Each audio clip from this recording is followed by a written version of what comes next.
Welcome to our first afternoon tea at SME. I know we are virtual. I'm going to try Zoom for this meeting, see how many folks are able to attend.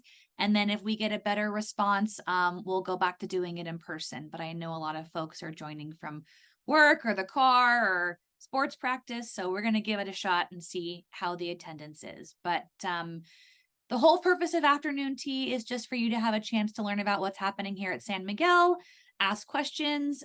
Please just unmute and, ask a question or use the chat if you prefer. But this is all about making sure that you know all the good things happening at your child's school. So let's get started. Here's our agenda for the day or the afternoon. It's always going to be about the same, just what's happening and how to make sure you know how to get involved and stay connected. So this is our first one of the year. I want to give some kind of big picture 10,000 feet view of San Miguel. We have a San Miguel vision, mission, and motto that drive everything that we do, where we allocate our resources, how we spend our money, what we do in terms of focusing our PD and our instruction. So we've got our vision and our mission. We did a lot of work last year to rewrite those to make them relevant and meaningful. And just this year, we came up with a new motto for San Miguel. So you should ask your kiddos when you see them tonight. What we do is it's kind of like a callback, if you will. So if an adult says, "We are leaders," then our student leaders should say, "At school, at home, and in our community." So this is all about making sure that their choices at home, at school, and in their community are leadership choices. Are they practicing the habits everywhere that they go? So again, when you see your kiddos tonight, you should throw out a little, "We are leaders," and see if they say the rest of the motto. So we are leaders at school, at home, and at our community. When we get shirts going this year, which will be in September, we'll have the motto on our shirts. We want all of our kids to be able to access it. We want our parents to know it. When we have assemblies and school-wide events, that's going to be how we get everyone's attention. So again, all about making sure that kiddos know that they are leaders wherever they go, not just when they're here from 8 to 2:20. We are also proud to be a Leader in Me Lighthouse School. This is a really big deal for us. We became a Leader in Me Lighthouse School 2 years ago. And what this means is that we reached a level of implementation for our Leader in Me practices that we're recognized as a lighthouse school. And a lighthouse school is a school that has the leadership practices from Leader in Me embedded in everything that we do. So we have a staff member on campus, Miss Sharon Jenkins, and she references that Leader in Me isn't another thing on the plate. It is the plate. Everything we do is about leadership, practicing the habits. Hence the motto, "You are a leader at school, at home, and in your community." Because Leader in Me really is about teaching life skills. So you will hear your kids talk about the habits and leader lotto tickets and leadership roles and all kinds of things around being a leader. So if you are not familiar with the Leader in Me program, it's based on Sean Covey's work, 7 Habits of Happy Kids, which is based on his dad's work, which is a book by Stephen Covey, The 7 Habits of Highly Effective Adults. So we'll be hosting some family and parent trainings as the year gets going on how to practice these habits at home and with your child. But again, this is our plate. Everything we do is about being a Leader in Me Lighthouse School. Just some quick ideas in terms of when you think about getting the year going for your child, how to make sure that they are successful, happy here at school. Some family responsibilities. I won't read all of these to you. You're very intelligent adults, but wanting to make sure that kids are at school all day, every day, and on time when they are healthy. We never want a kiddo to come to school if they're not feeling well, but making sure that if they really are feeling well, that they are here. Support learning at home, whether that's reading or if there's a homework packet, or even when you're just out and about talking about what they're learning at school and how you can extend that at home. We will ask that you make sure that you are in communication with your child's teacher. This may be through Class Dojo, it may be through email, whatever the preferred method is, but just to maintain communication. All of our teachers want to know what's happening at home, how we can partner with you. And then a part of that too is checking Class Dojo daily, making sure that you're up to date on all the stuff that we post as a school, as well as what your teacher might post. And then if your kiddo is going to be absent, just to let us know, give us a heads up so that we're not bugging you with all those auto dialer calls. Just let us know if they're not going to be at school. Okay, so thinking about what makes a great routine. What makes a great routine? So you've got morning routines. We want kids to get up at the same time, get dressed, have a healthy breakfast if possible. If not, we always have breakfast here. Do they have a water bottle? Do they have a backpack? Is there homework in their backpack? Are they here on time? We open our gates at 7:45 every day, so they're welcome to come in between 7:45 and 8 and be on time. But what kind of routines do you have to have at your house to get the day going well? We really want to make sure that our kiddos are independent, especially our little leaders here. Can they open all the things in their lunchbox? Do kiddos need help in terms of any routines throughout the day that you could practice with them at home? And then thinking too about an evening routine. Is there a place there for them to read quietly or do any kind of homework? When are they eating dinner? When are they showering or taking a bath? When are they going to bed? We find that kids come to school so much better prepared when they've had a consistent evening routine. Now, saying that, I'm a mom and sometimes we have baseball practice or sometimes we have like a late appointment. And so things always change, but we find that kids are so much more successful and happy in the morning when they've had a routine kind of evening. And then no matter what grade your child is in, we ask that you read to and or with them every day, even if it's for 15 minutes and you just sit next to them as they read and ask, what did you read? What's your favorite word on this page? What was the book about? Even up to 6th grade, if they're got their head into a novel, just asking them, what are you reading right now? And tell me what this is about. Even if you sit next to them while they read and you read as well. We find that reading with your child encourages them to be literate throughout their life. And we want to make sure that everyone knows that no matter what grade they're in, we hope that you're reading with your child. A couple little fun things. Every Friday we wear red. Many of us wear red like every day, like me. But on Fridays we wear red. And until we get t-shirts ordered, this can be any red at all. We do have San Miguel t-shirts, but we have many kiddos have them. We'll do an order in September. But any kind of red, it helps us practice habit number 6, which is synergize, which is all about coming together as a school community. So we find that wearing red is a great way to visually represent that. We also ask that all of the clothing and shoes that kiddos wear just needs to be safe and appropriate for school. So if they're wearing Crocs, because that's the thing right now, just to have that back strap on, we call it sports mode here, making sure that they've got no open-toed shoes, no clothing that's, distracting or too tight or too loose. So just making sure when they go out the door that they are dressed and ready for school. And then also think about for the littles, if you have a kiddo that might need a change of clothes, to have that in their backpack. And I'm just kind of Charlie Browning it here, guys. So if there's any questions or anything, please just let me know. Old hat for many of you that I see on the Zoom because you've got bigger kids, but just want to make sure to reiterate that if you want to walk your kiddo to the gate, please park in the main lot. There's no parking in the traffic circle. We will get kiddos to class once they're in the gate, no problem. Like I said, we open at 7:45. And then we've got breakfast available from 7:45 until 8:05 every day. So even if they're right on time, they still can have time for breakfast. It's very busy in the morning, so we just ask that everyone follow these few simple rules.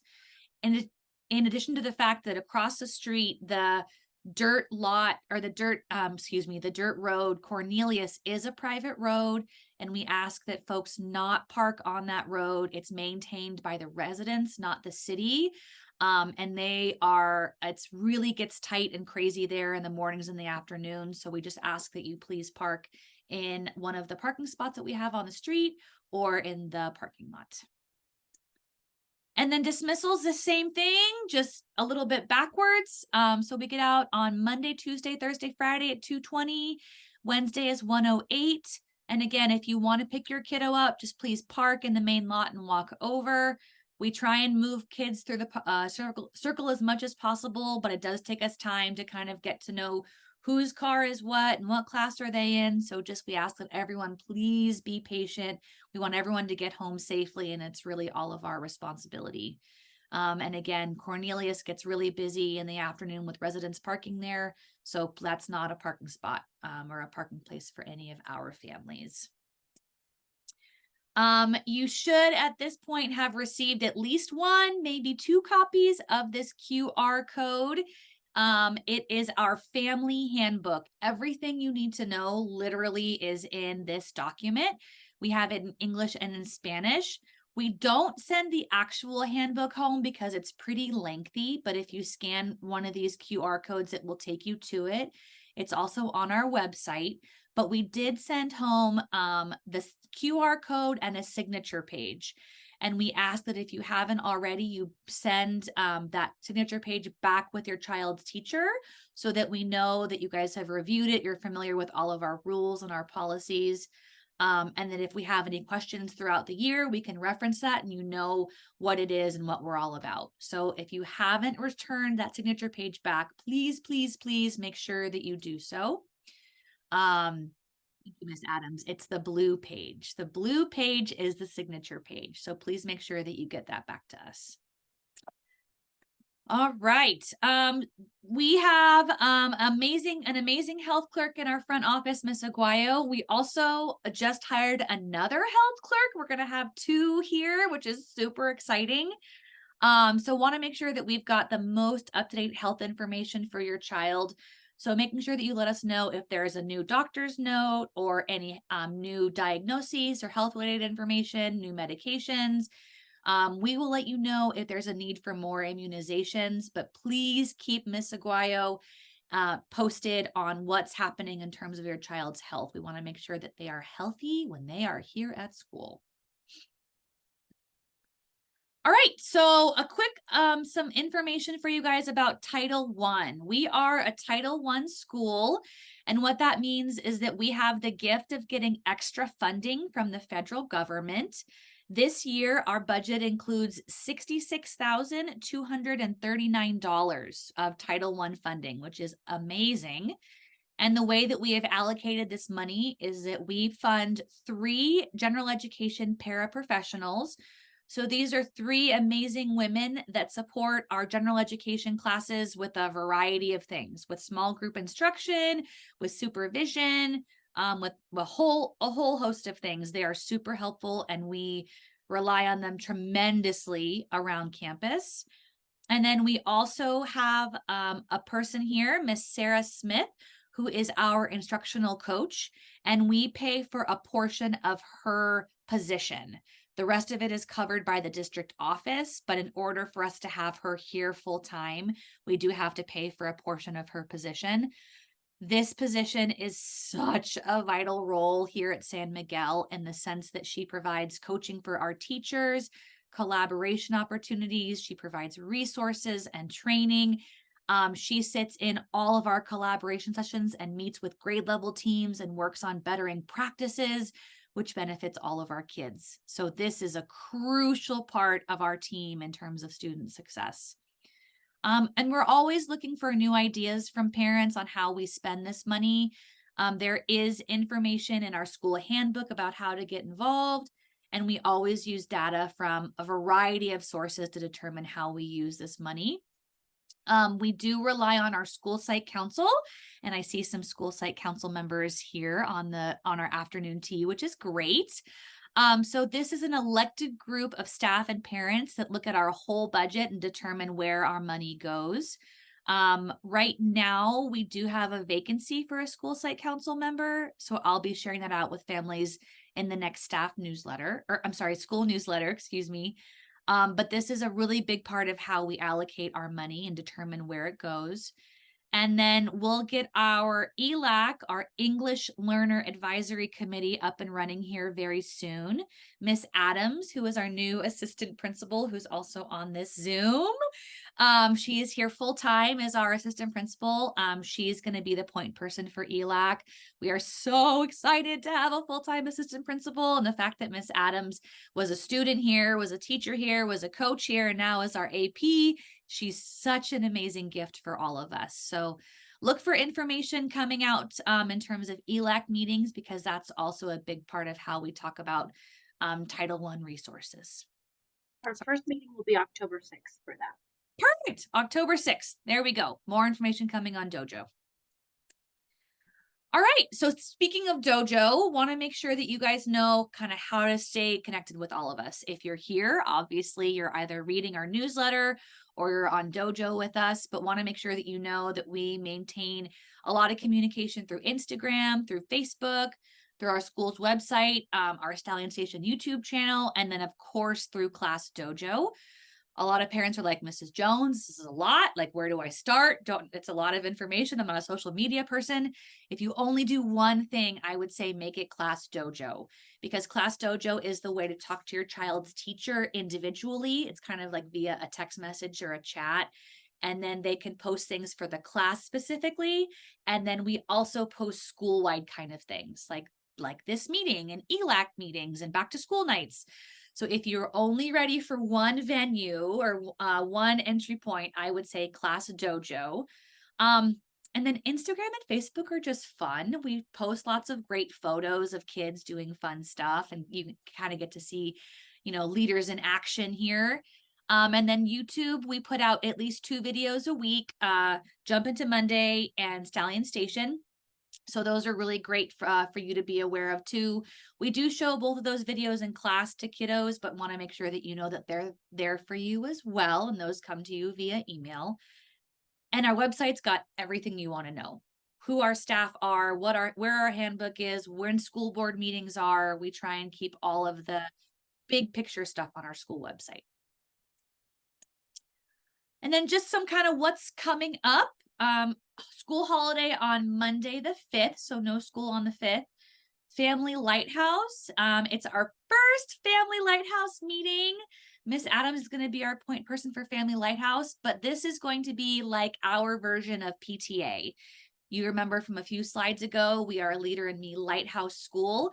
We have a staff lighthouse group, we have a student lighthouse group, and now we'll have a family lighthouse group.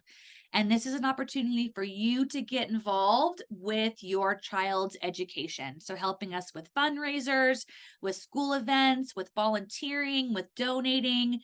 So that will be on September 6th at 5 o'clock. And then back to school night is also the 6th, beginning at 5:30. We'll have presentations at 5:30 and at 6:15. Same information both times, but if you have multiple kiddos or if you have to come late, it's the same information at both sessions. But we hope that you join us at 5 o'clock on the 6th for our first Lighthouse meeting, our Family Lighthouse meeting. And then School Site Council, I talked about that a few slides ago too, is September 12th. And then our next afternoon tea at SME is September 20th. We've got lots of school things going here for kiddos in between those dates, but in terms of big rocks for families, that's kind of the big up and coming for now. And then that's it.